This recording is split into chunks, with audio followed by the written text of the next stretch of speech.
세상에 떠도는 기묘한 괴담들. 첫 번째 이야기. 지리산의 용왕 무당을 찾아갔던 이유는 초상집 음식 때문이다.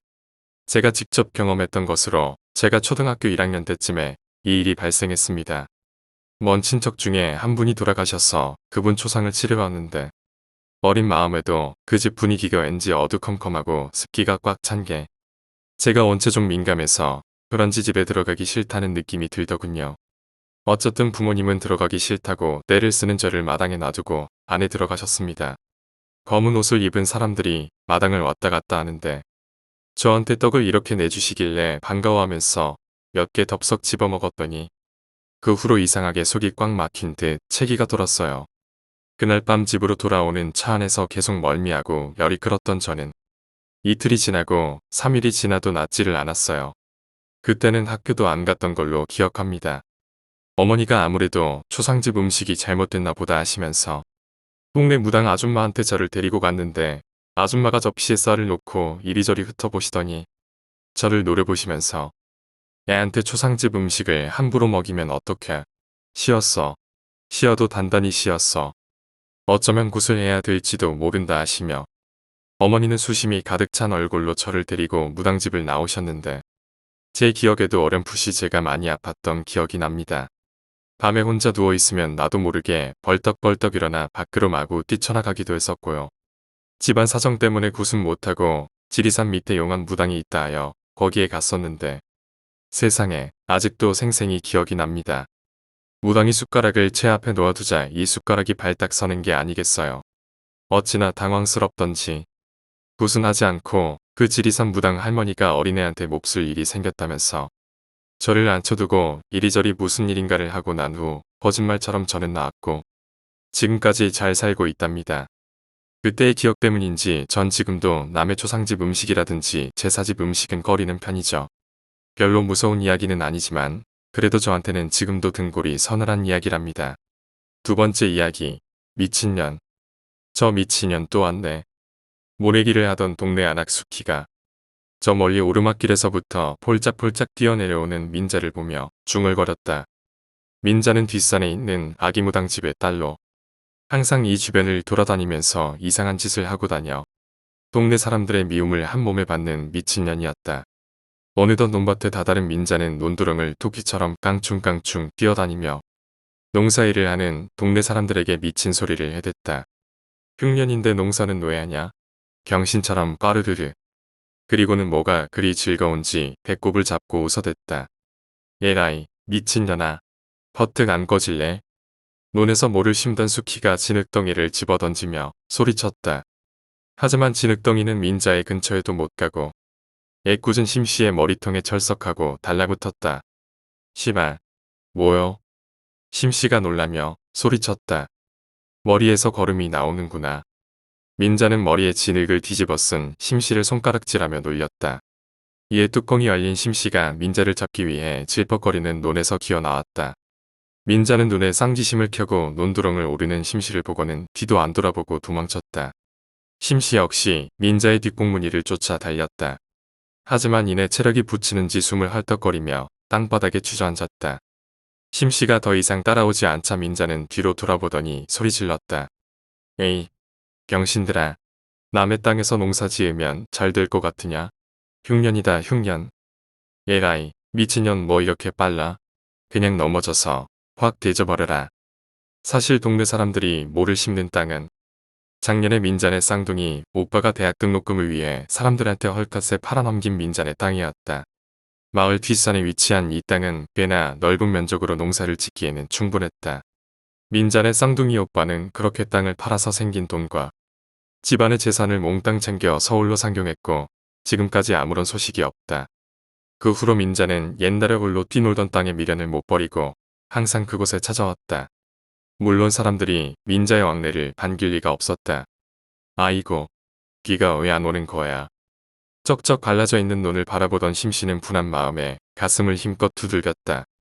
다른 마을 사람들 모두 갈라진 땅을 보며 한숨을 내뱉었다. 하늘에 떠있는 태양은 마을 사람의 희망을 빼앗겠다는 듯이 쨍쨍거렸다.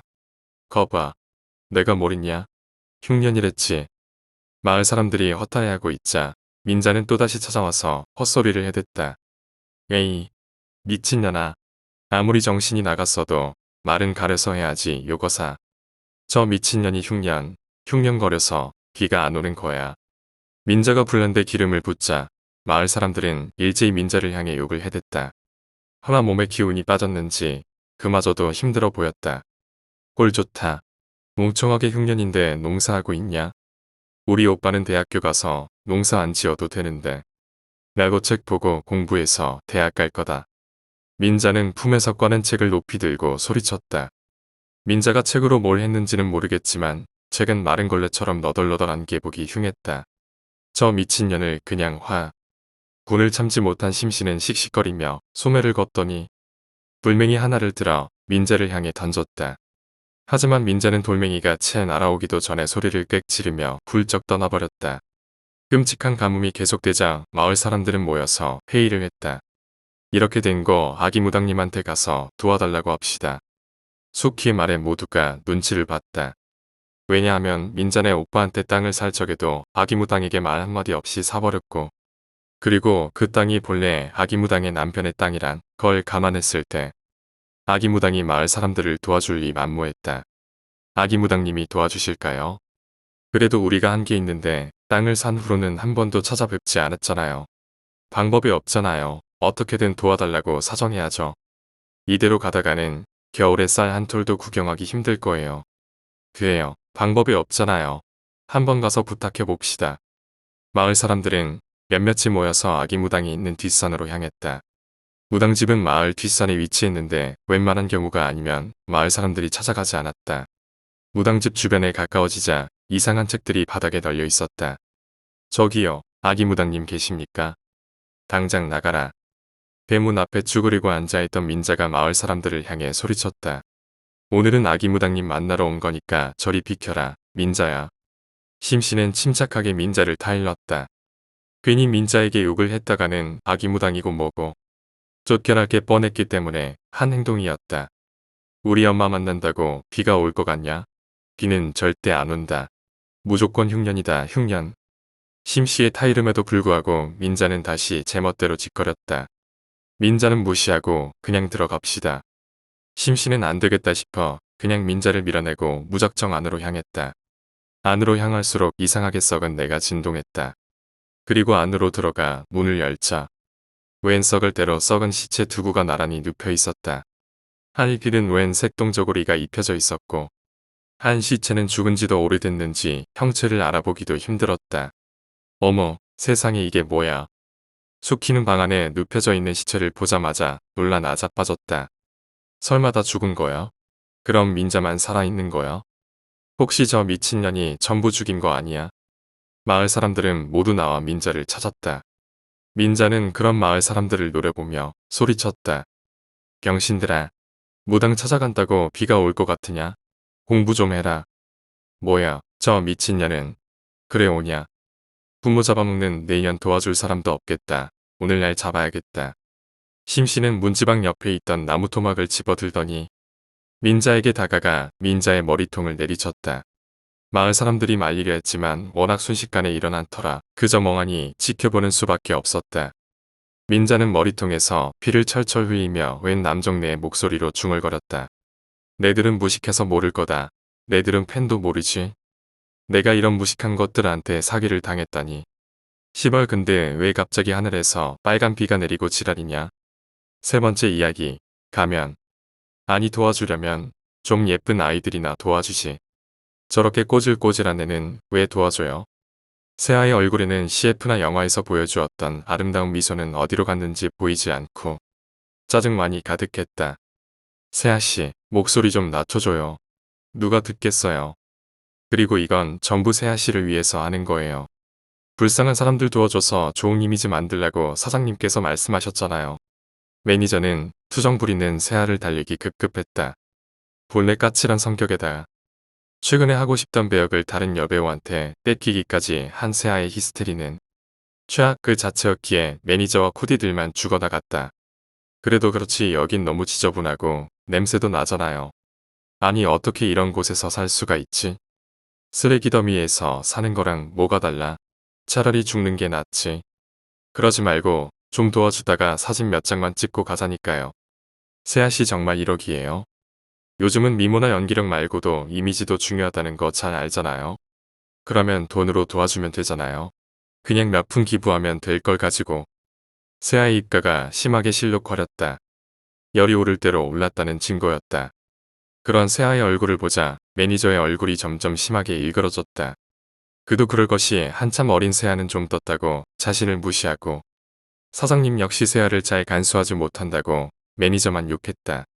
세아 이미지 만들랴 뒷수습하려 이곳저곳에서 쌓이는 스트레스가 이만저만이 아니었다. 그럼에도 그는 자신의 화를 최대한 사귀며 다시 한번 세아에게 부탁했다. 그게 세아씨, 그냥 돈으로 이미지 만드는 거랑 실제로 봉사하는 거 찍힌 사진이랑은 차원이 다르다니까요.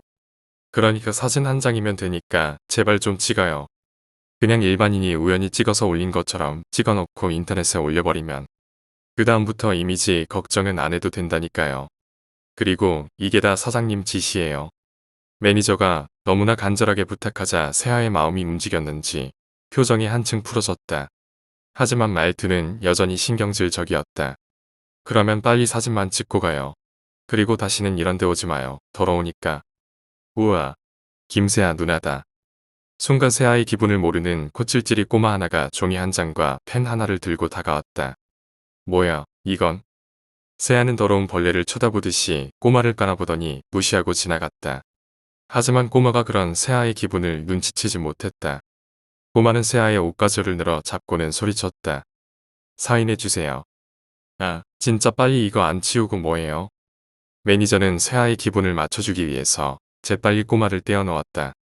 해녀나 이런 사소한 일 때문에 세아의 기분이 상해서 마음을 바꿔버릴지도 몰라서였기 때문이었다. 사인해주세요. 오엄. 꼬마야 조용히 해. 아저씨가 혼내준다. 매니저가 꼬마의 허리를 움켜쥐고 들어 올렸다.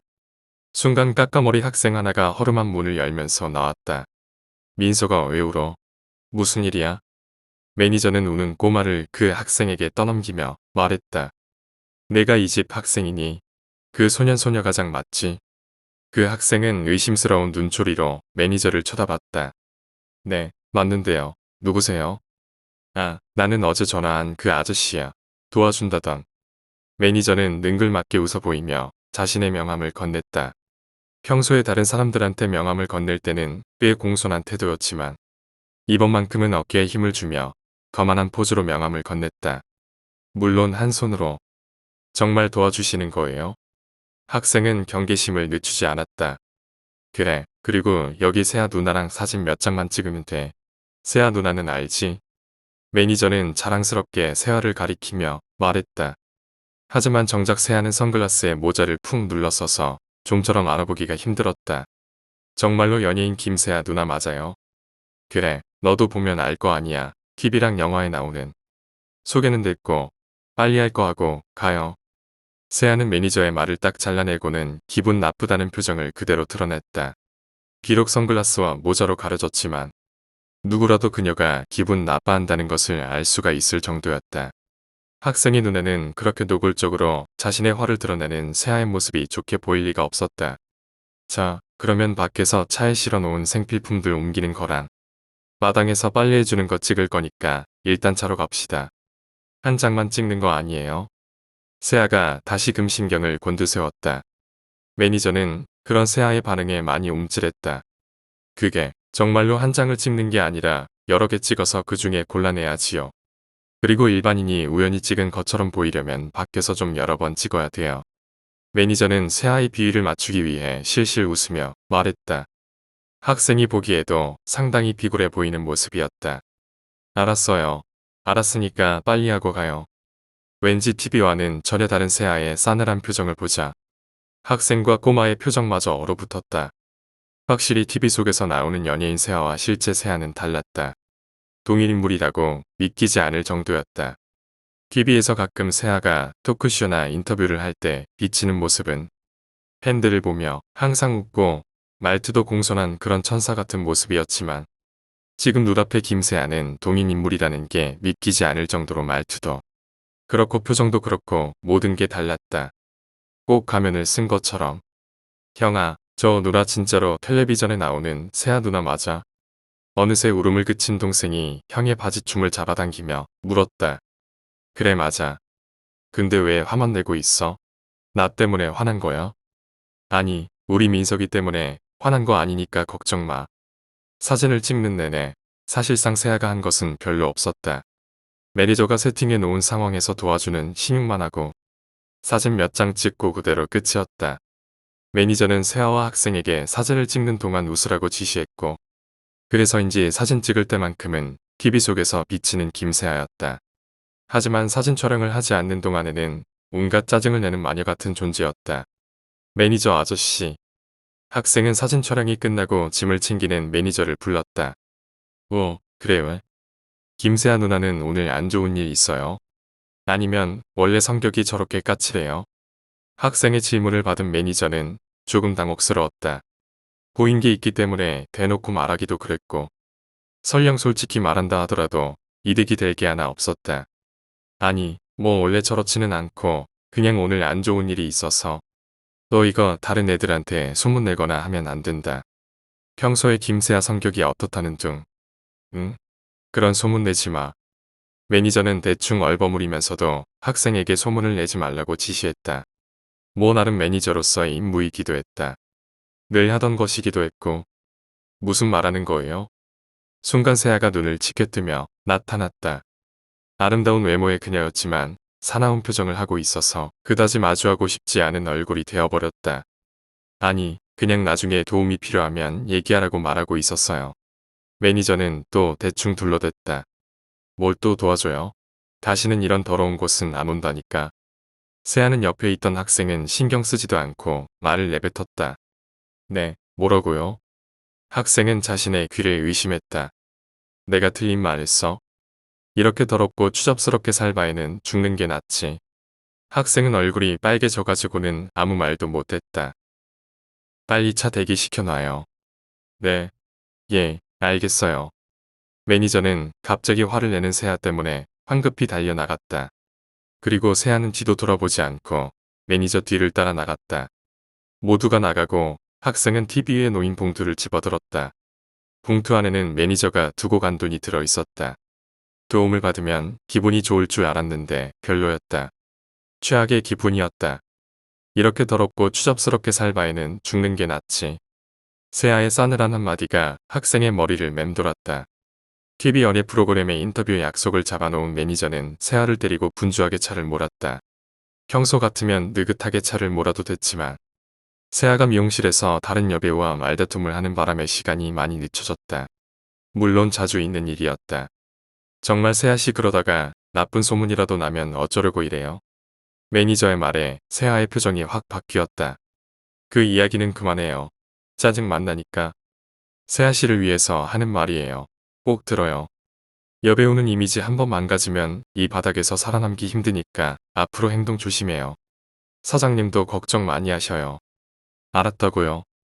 매니저의 충고에는 진심이 묻어났지만 세아의 대답은 충고에 비해 너무나 건방졌다.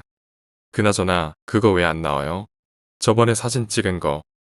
저번에 사진 찍었던 일이 문득 생각난 세아가 입을 열었다. 화보요? 그거 다음 주에. 세아가 무엇을 말하고자 하는지 눈치를 챈 매니저는 모르는 척 넘어가려 했다. 화보 말고 저번에 얘들 도와준 거 찍었잖아요. 그거 아직도 안 알렸던데 아직 인터넷에 안 올린 거예요? 세아가 정확하게 콕 집어 묻자 매니저의 얼굴색이 바뀌었다. 아, 그거요? 그게 말이죠. 문제가 생겨서. 무슨 문제요? 헛소리하지 말고 똑바로 말해요. 얼버무리는 매니저의 말투가 마음에 안 들었는지 세아의 언성이 높아졌다. 아, 그게. 답답하니까 빨리빨리 좀 말해요. 세아가 버럭 화를 내자 매니저는 한숨을 내쉬고는 말을 이었다. 아, 그게 그 우리가 도와줬던 그 집에 화재가 나서 살고 있던 형제들이 모두 죽었대요. 그래서 좀 알리기가 곤란해졌어요. 매니저의 대답을 들은 세아의 표정이 어두워졌다. 세아는 어처구니가 없다는 표정을 짓더니 이내 한숨을 길게 내뱉었다. 그리고는 좌석에 등을 털썩 기대곤 조그맣게 중얼거렸다. 하여튼 되는 일이 없어. 조금 지각은 했지만 그래도 너무 늦지 않게 인터뷰 장소에 도착했다. 세아 역시 평소처럼 준비를 하고 인터뷰에 들어갔다. 그리고 인터뷰는 순조롭게 진행되는 듯 싶었다. 컷, 잠깐만요. 세아 씨 무슨 일 있어요? 카메라 감독이 인터뷰를 하던 도중 갑자기 촬영을 멈추었다. 네, 아무 일도 없는데요. 왜 그러시죠? 세아는 황당하다는 투로 물었다. 너무 얼굴을 찡그리시는데요. 좀 웃어주세요. 그래요. 세아 씨 좀 웃어주세요. 리포터가 약간의 애교 섞인 말투로 세아에게 말했다. 하지만 세아는 그것이 거부감이 들은 눈치였다. 하지만 내색은 하지 않았다. 카메라에 이상하게 나왔나요? 전 줄곧 웃고 있었는데요. 세아는 다시금 표정 관리를 하며 말했다. 그래요? 아무리 봐도 인상 쓰시는 걸로 나왔는데. 뭐 그럼 다시 갈게요. 하나, 둘, 큐. 카메라 감독이 촬영을 지시하고 인터뷰는 다시 진행되었다. 네, 김세아 씨 요즘 새로운 취미생활을 즐기신다고 들었는데 그게 뭐죠? 리포터는 아까 했던 질문을 다시 했다. 인터뷰는 대체로 사전에 있던 질문에 묻고 답하는 형식이었고 세아는 그런 인터뷰를 수없이 많이 해왔다. 하지만 이번에는 뭔가 달랐다. 아, 그게 요즘 제가 잠깐만요. 세아 씨 왜 그래요? 표정 관리 전혀 안 되는데요. 세아가 질문에 답하기도 전에 카메라 감독이 다시 인터뷰를 중지시켰다. 아, 오늘 세아 씨 몸이 좀 안 좋아서 그래요. 죄송합니다. 뭔가 낌새를 차린 매니저는 일단 분위기를 수습했다. 그도 그럴 것이 분명 지금 세아의 표정은 누가 봐도 기분 나빠하는 표정이었다. 아, 그래요? 그럼 잠시 쉬었다가 다시 촬영 화소모. 쉬는 시간이 주어지자마자 매니저는 세아를 끌고 나왔다. 세아 씨, 프로답지 못하게 왜 그래요? 인터뷰 한 2번 해요. 뭐가요? 그렇게 이상했어요. 저 카메라 감독이랑 리포터가 이상한 거 아니에요. 모니터 못 봤어요. 표정 관리 전혀 안 됐어요. 인터뷰 망칠 거예요. 매니저가 진지한 표정으로 말하자 세아의 표정도 어두워졌다. 나 김세아예요. 표정 관리가 안 됐을 리가 없잖아요. 인터뷰를 망쳤으면 그 재수없는 리포터가 망친 거겠지요. 말 조심하라니까요. 인터뷰는 잘 끝내야죠. 하지만 매니저의 바람과는 다르게 인터뷰는 결국 최악으로 끝났다. 촬영 내내 세아는 인상을 썼고 웃어도 너무나 억지로 웃는 티가 났다. 결국 계속되는 촬영 중단에 세아가 화를 냈고 인터뷰는 끝났다. 방송은커녕 매니저는 촬영팀에게 사과하기 바빴다. 여배우 K양과 H양 배역 다툼에 이어 미용실에서 말다툼 얼마 지나지 않아 미용실에서 벌어졌던 일이 인터넷 기사로 올라왔다. 이니셜로 올라온 기사였지만 알만한 사람들은 다 알았다. 인터넷 기사가 뜨자 매니저는 당장의 기사가 올라온 사이트에 연락하며 수습을 했다. 하지만 정작 세아 본인은 기사에는 별로 관심이 없는 눈치였다. 항상 소속사에서 알아서 수습해 왔으니까 내가 뭘 했어요. 결국 일이 커졌잖아요. 조심 좀 하라니까. 어쨌든 최근에 화보 촬영이라든가 인터뷰, CF는 이번 일로 전부 취소됐으니까 당분간 집에서 쉬세요. 세아는 불만 가득한 표정을 지어 보이고는 밖으로 나갔다. 집으로 돌아온 세아는 거울을 봤다. 그리고는 배우가 되려고 연습했던 여러 가지 표정을 지어 보였다. 하지만 얼굴은 뜻대로 움직이지 않았다. 모든 표정이 인상을 쓰는 것처럼 보였다. 단순히 기분 탓이 아니었다. 사실 저번 인터뷰를 촬영한 이후로 방송에 얼굴을 들이밀기 힘들 정도로 표정 관리가 안 됐다. 웃는 표정을 지어보려 해도 웃어지지 않았고 조금만 기분이 상해도 얼굴에 그 불만과 짜증이 그대로 드러났다. 오죽하면 셀카를 찍기도 힘들었다. 그래서 세아는 오히려 이렇게 방송 활동을 잠시 쉬는 게 다행이라고 생각했다. 세아가 쉬는 동안에도 세아와 다투었던 홍민아는 계속해서 TV나 잡지에 나왔다. 미용실 사건이 있었지만 그때에는 솔직히 세아가 일방적으로 시비를 건 것이었다. 자신이 배역에서 밀렸다는 것은 세아로서는 꽤나 큰 수치였기에 그분을 참지 못하고 홍민아에게 화를 낸 것이었다. 소문 역시 사실대로 나는 바람에 오히려 홍민아는 피해자 입장에 서서 득을 봤다고 볼 수도 있었다. 그런 중 사고가 터져버렸다. 영화 촬영 도중 홍민아가 교통사고가 나서 죽어버린 것이었다. 갑작스러운 사고의 연예계는 발칵 뒤집어졌다. 젊은 여배우에 대한 죽음에 모두가 애도를 표했고 많은 사람들이 슬퍼했다. 물론 세아는 그 사실을 집에서 기사를 통해 알게 되었다. 도둑년, 내가 그렇게 될 줄 알았다. 세아가 기사를 보고 내뱉은 말이었다. 그리고 홍민아가 죽은 다음 날 매니저가 찾아왔다. 세아씨, 좀 힘들겠지만 홍민아씨 장례식에 가요. 비록 서로 안 좋은 감정이 있었더라도 동료였고 안 좋은 일이 생겼는데 함께해야죠. 오래간만에 검은 양복 차림으로 세아를 찾아온 매니저의 말에 세아는 어이없어 했다. 하지만 이내 세아의 머리에 기가 막힌 생각이 떠올랐다. 따지고 보면 이것은 어떻게 보면 세아의 기회였다. 이미지를 다시금 회복할 수 있는 기회.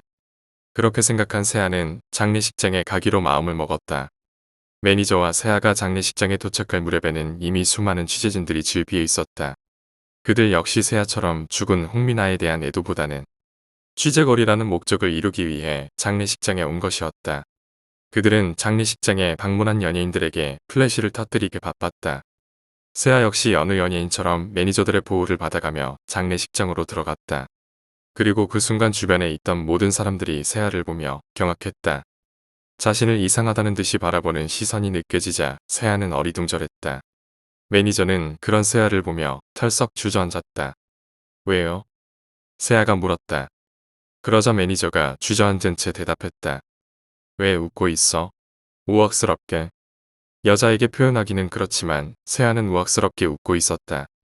쫙 찢어져 귀에 걸릴 것만 같은 그녀의 입술은 뭔가 어색하지만 분명 환하게 웃고 있었다.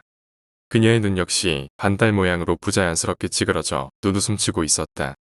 그녀의 얼굴에서는 괴기스러운 행복감이 넘쳐 흘렀다. 그리고 그런 얼굴을 향해서 기자들의 플래시가 어김없이 터져댔다. 그리고 그 다음 날 홍민아의 장례식에 뒤이어 김세아의 장례식이 치러졌다. 하지만 대부분의 사람들은 그녀의 죽음에 손가락질을 했다. 장례식에서 활짝 웃는 미친년. 그날 홍민아의 장례식장에 있던 기자들은 그 일을 평생 가도 못 잊을 거라고 생각했다. 그리고 그 일은 수백, 수천, 수만 장의 사진들과 함께 사람들의 머릿속에 각인되었다. 그 수만 장의 사진들 중에는 사람들이 미처 보지 못했지만 괴기스러운 사진이 하나 있었다. 남자아이들이 새아의 목에 올라타서 검게 그을린 손으로 새아의 얼굴을 마구 잡아당기는 사진이. 네 번째 이야기, 호랑이와 마녀 교실. 창 너머 나뭇가지에는 어느새 새순이 돋기 시작했다. 올해도 반복되는 새학기가 시작됐다. 그러나 난 여전히 외톨이였다. 먼저 말을 건네는 친구는 한 명도 없었다. 작년, 재작년 그리고 더 예전부터 교실 속 무인도 같은 존재였다. 나란히 붙어있는 책상들 가장 끝자리 혼자인 책상은 나 혼자만의 견고한 성이다. 그래도 외로움, 서글픔은 전혀 없었다. 나에게 주어진 시간과 앞으로 걸어가야 할 나머지 시간들.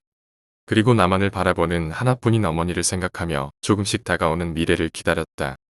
학교라는 지겹고 지겨운 일상 속에서 나에게 주어진 하나뿐인 목표의식은 공부뿐이다. 가정 형편상 학원이나 과외는 하늘 위 먼 뜬 구름이었다. 나는 스스로 알아서 해야만 한다. 그것이 내 방법이다.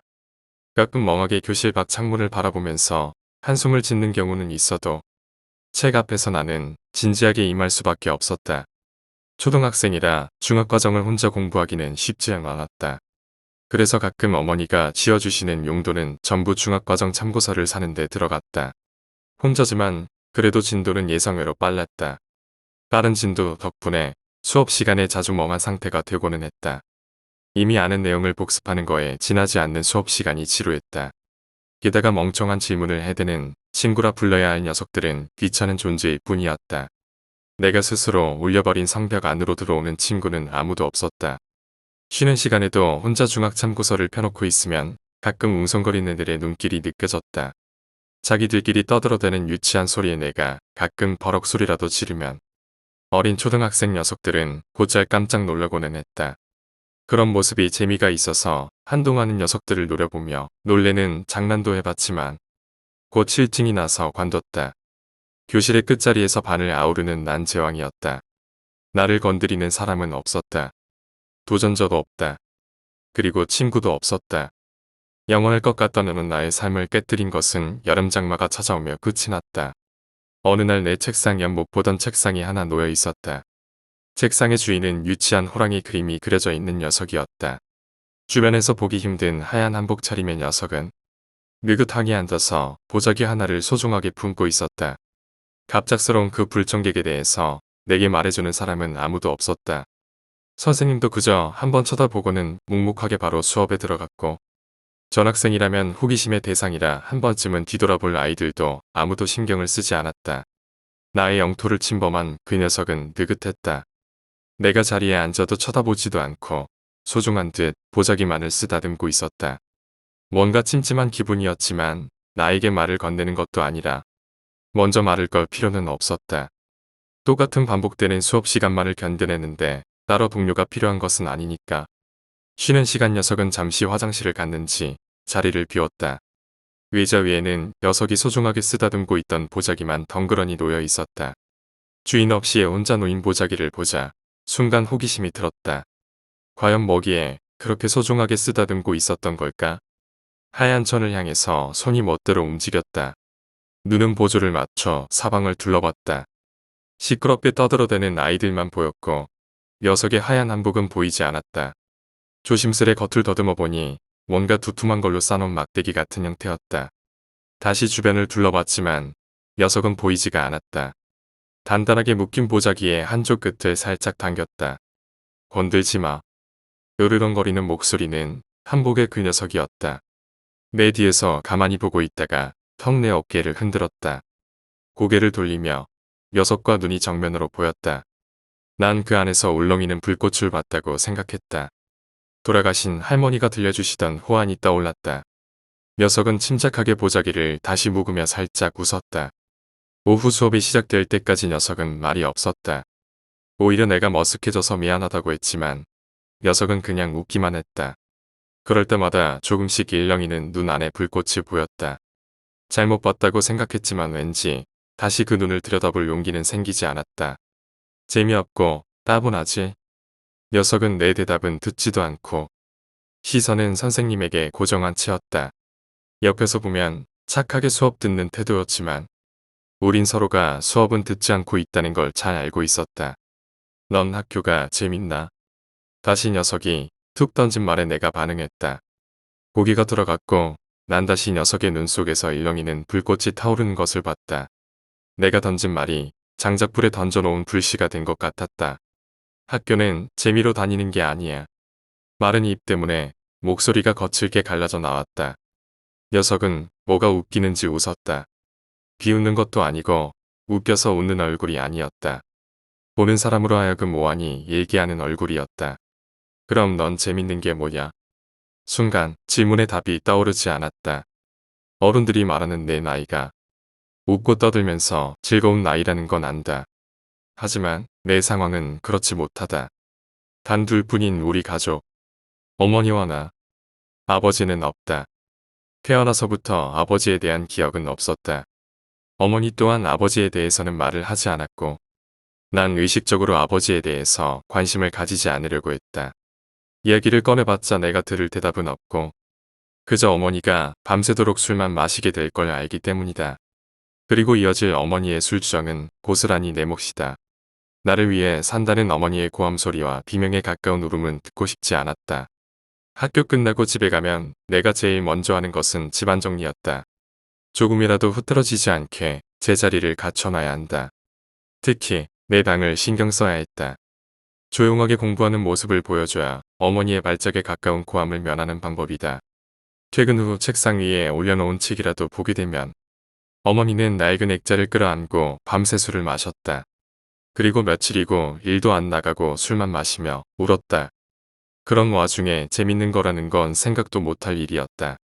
공부에 집중하는 것도 그 때문이다. 그렇다고 어머니를 위해서 하는 것은 아니다.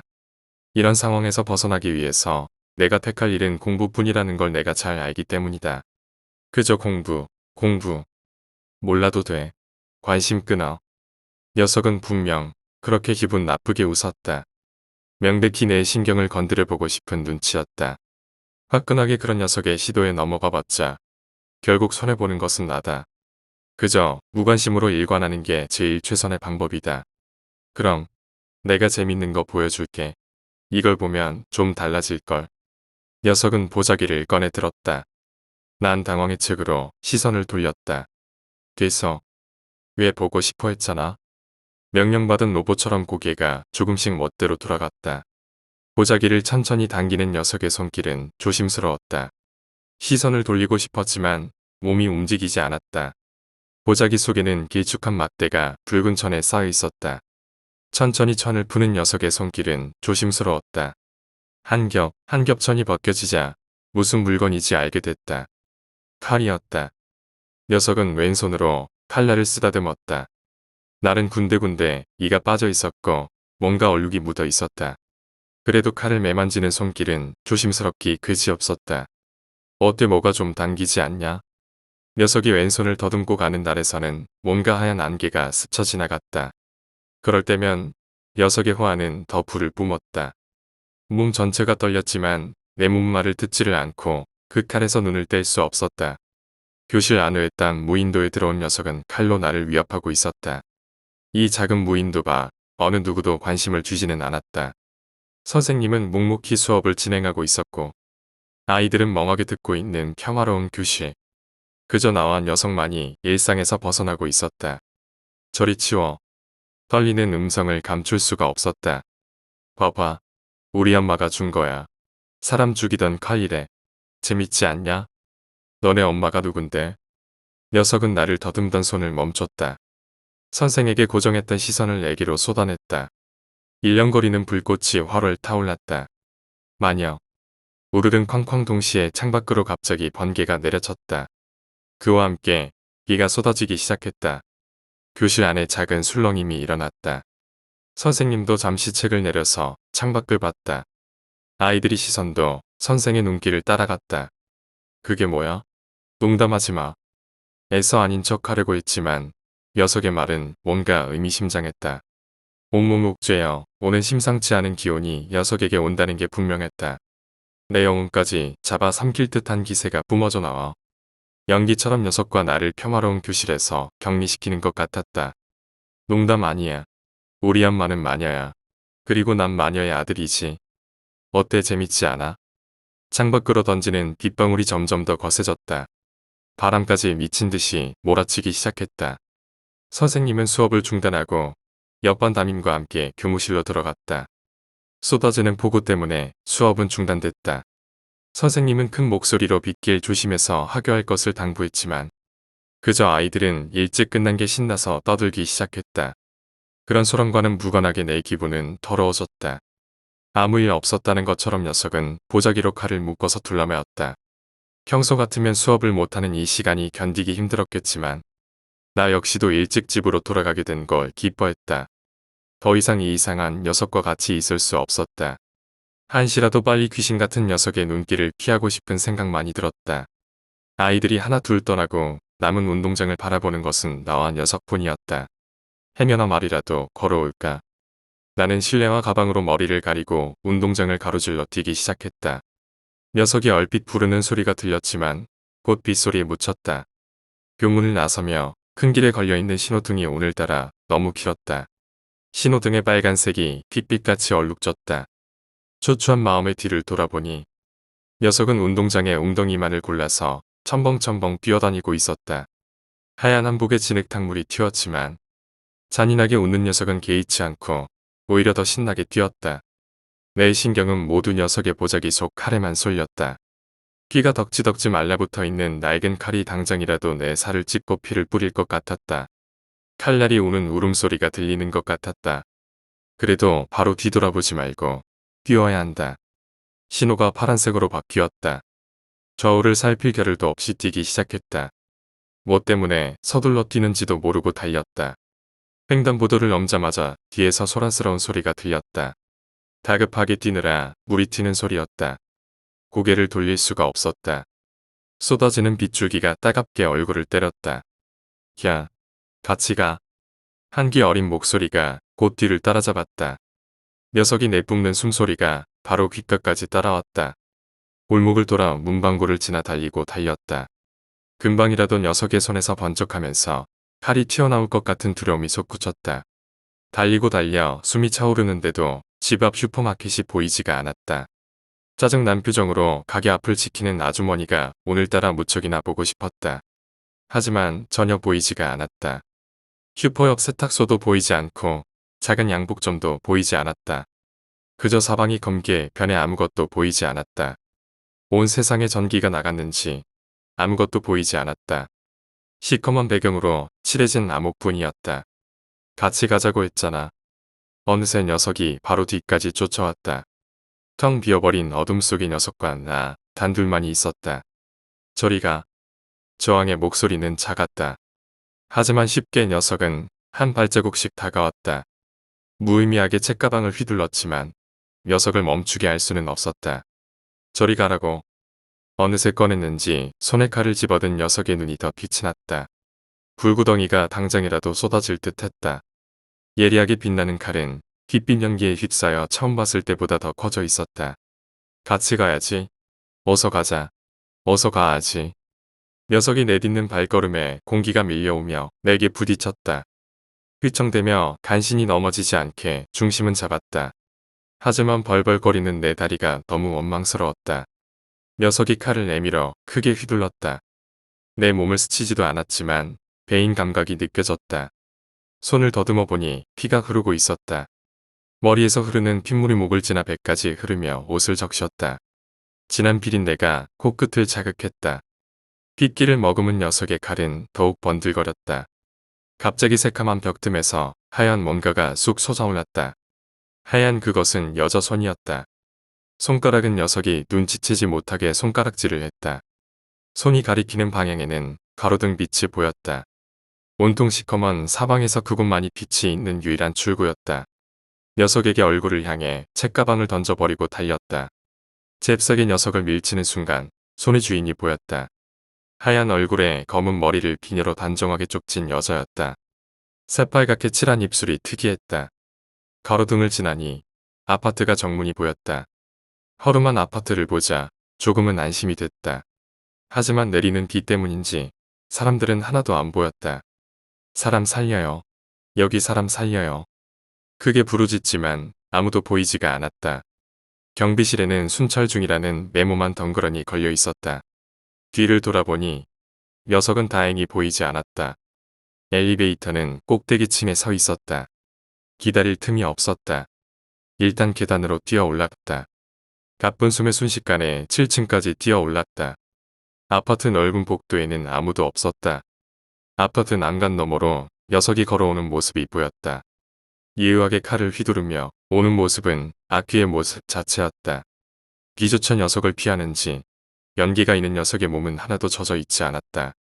쏟아지는 폭우 속에서도 하얗게 녀석의 한복은 더 빛났다. 제발 녀석이 보지 않았기를 기도하며 열쇠를 찾았다. 아차, 아까 녀석에게 던진 책가방 속에 열쇠가 들어 있었는데 굳게 닫힌 문에는 전에 못 보았던 부적이 크게 그려져 있었다. 오늘은 엄마가 일찍 퇴근했기를 기도할 수밖에 없었다. 녀석에게 들릴까봐 작게 문을 두들겼다. 하지만 아무런 반응이 없었다. 제발, 오 제발. 녀석이 그냥 지나치기를. 띵동. 꼭대기에 있었던 엘리베이터가 정확하게 7층에서 멈췄다. 침을 삼킬 수도 없었다. 복도 중앙 엘리베이터가 열리며 녀석이 내렸다. 반갑게 웃는 녀석의 뒤로 사물의 모습이 일그러지며 컴컴해졌다. 녀석의 두 눈과 칼만이 빛을 토했다. 엄마. 울음소리가 커졌다. 문을 사정없이 두들겼다. 당장 문이 부서지게 두들겼다. 굳게 닫혀있던 문이 열리고 몰라보게 야인 엄마가 보였다. 엄마를 보자 눈물을 참을 수가 없었다. 하지만 무엇보다 녀석이 시급했다. 엄마, 문 닫아 빨리. 빨리. 다급한 소리에도 엄마는 멍하게 움직이지를 않았다. 녀석이 그냥 이대로 돌아서기만 해. 엄마의 손을 붙들고 끌었지만 엄마는 꼼짝도 하지 않았다. 다행히 녀석도 움직이지를 않았다. 넘어서는 안 되는 선이 문 앞에 놓여 있는지 녀석은 꼼짝도 하지 않았다. 그저 칼을 돌리면서 나를 불렀다. 이리 와. 너도 같이 놀고 싶은 거 아니었어? 움직이지도 않는 엄마와 녀석은 몸이 묶였는지 그렇게 서로를 노려보기만 했다. 엄마도 나를 지켜주지 못할 것 같았다. 그때 안방으로 활짝 열린 옷장이 보였다. 더 이상 그곳 말고는 도망칠 곳이 안 보였다. 텅 빈 옷장 속으로 뛰어들어 손잡이를 잡았다. 엄마. 울며 부르는 엄마는 내 목소리를 듣지 않고 있었다. 멍하게 울기만 하고 있었다. 엄마를 부르러 가야 하는 발걸음이 떨어지지 않았다. 갑자기 쏟아지던 빗줄기 소리가 뚝 끊겼다. 그러자 신나서 뛰던 그 녀석이 서버렸다. 쥐충거리며 뒤로 물러나기 시작했다. 녀석은 삐죽삐죽대는 입모양으로 나에게만 보이게 떠들었다. 녀석에게 사람 죽임 칼을 쥐어주었다는 마녀가 나타났다. 새빨갛게 입술을 칠한 그 여자는 어둠 속에서 봤던 그 여자였다. 무섭게 날뛰던 그 녀석도 그 마녀의 눈치를 보며 옆으로 슬글슬금 피했다. 그래도 여전히 눈 안의 불덩이는 여전했다. 솟구치는 공포가 앞뒤를 가리지 않고 몰려들었다. 엄마를 구해야 한다는 생각이 들었다. 하지만 벌벌거리는 내 다리는 움직이지 않고 문고리를 잡은 손은 떨어지지 않았다. 그 마녀는 나를 노려보며 엄마에게 뭐라고 말하기 시작했지만 아무런 소리도 들리지 않았다. 엄마는 그 마녀 말에 그냥 눈물만 흘리고 있었다. 무슨 상황인지 이해가 되지 않았다. 순간 얌전히 서 있던 녀석과 눈이 다시 마주쳤다. 눈 안의 불덩이가 새빨갛게 불타올라 나를 집어삼킬 듯이 커졌다. 엄마를 노려보는 그 여자의 눈 안에도 똑같은 불덩이가 활활 타올랐다. 놀래버린 비명이 나오기도 전에 옷장 문을 굳게 닫았다. 저 눈이 버티는 한 난 다시는 이 문을 못 열고 나갈 것 같다. 에필로그. 순영은 왜 채영이가 그렇게 공부에만 몰두했었는지 알고 있다. 가난하게 사는 못난 어미를 위해서는 공부만이 최선의 방법이란 것. 어린 나이에 깨우친 것이다. 그리고 순영은 그렇게 공부에 몰두하는 재영을 위해서 과외 한 번, 학원비 한 번 줄 수 없다는 게 너무 속상했다. 그럴 때면 방법은 소주를 마시는 것뿐이었다. 그리고 하나뿐인 아들에게 투정을 부리듯 주사를 부리는 게 전부였다. 그러다 재영이가 먼저 떠나버렸다. 하나뿐인 아들이 떠나는 날에도 순영은 일 때문에 꼼짝을 할 수가 없었다. 하늘이 무너지듯 비가 내린 날 아들은 집으로 오는 길에 빗길에 미끄러진 차에 치였다. 그리고 끝이었다. 다른 아이들이 장마에 조기하교 하는 날, 부모의 손을 잡고 집으로 돌아가던 날, 아이는 그렇게 제 아버지가 죽은 그곳으로 혼자서 돌아갔다. 재영이가 죽고 순영이도 죽기로 결심했지만 죽는 것도 쉽지만은 않았다. 갈수록 야위어가는 순영을 보며 주변에서 사람들이 가엾다며 동정했지만 그들에게 순영의 일은 그저 동네의 불쌍한 여자일 뿐이었다. 자신들에게 그런 일이 벌어지지 않은 거에 대해 감사하며 아이들에게 주의를 주는 예에 지나지 않았다. 순영은 하루하루 그저 죽은 재영의 사진만을 보며 술과 함께 눈물 짓는 게 다였다. 그런 순영에게 어느 날 무녀가 하나 나타났다. 동자신을 모신다는 그 무녀는 재영이 넋이 아직도 학교를 떠돌고 있다고 말했다. 공부를 하러 매일 학교를 혼자 등교한다고 하였다. 믿을 수 없는 소리였기에 주변 사람들은 그저 무녀의 헛소리라고 했지만 순영에게는 그렇지 않았다. 외출했다 돌아오면 빈 재영의 책상 위에 가끔 책이 놓여 있고는 했었다. 대학생이 된 재영의 예전 친구들도 모교에 귀신이 나온다는 소문을 들었다고 했었다. 순영은 무당을 잡고 매달렸다. 지금도 학교에서 쓸쓸히 떠도는 재영이 가여워 견딜 수가 없었다. 여느 아이처럼 웃고 떠들고 지내지 못했고 하나뿐인 어머니로서 아이와 함께 지내지 못했던 순간이 후회스러웠다. 무당은 가엾은 재영의 오늘 집으로 불러올 수 있다고 했다. 순영은 매달릴 수밖에 없었다. 영혼일지라도 같이 있어주지 못했던 재영과 함께 할 수 있다면 그걸로 좋겠다.